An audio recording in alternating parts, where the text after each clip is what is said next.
आपलं गाव चांगलं आहे काका. गाव हा विश्वाचा नकाशा. अरे गावावरून देशाची परीक्षा.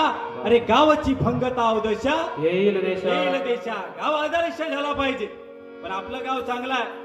बरं हे गावात तर दारू पेत नाही पांढरं. या गावात अजिबात लोक उघड्यावर संडास करत नाही. हागणदारी मुक्त गाव आहे.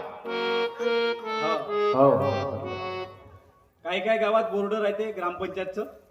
सरचं स्वागत करत आहे. सर स्वागत करा. आणि वर त्या बोर्डावर लिहिलं राहते हागणदारी मुक्त गाव. खाली लिहिलं राहते मावशी हागणदारी मुक्त आणि त्या गाव. बोर्डाच्याच खाली पुरा कार्यक्रम. वारे हागणदारी मुक्त गाव. काय काय गावात रे तंटा मुक्त गाव. काय तंटा मुक्त तंटा मुक्त म्हणजे या गावात अजिबात भांडणं होत नाही. त्या गावात एका ठिकाणी मी कार्यक्रमाला गेलो. गाव कोणतं होतं? तंटा मुक्त गाव.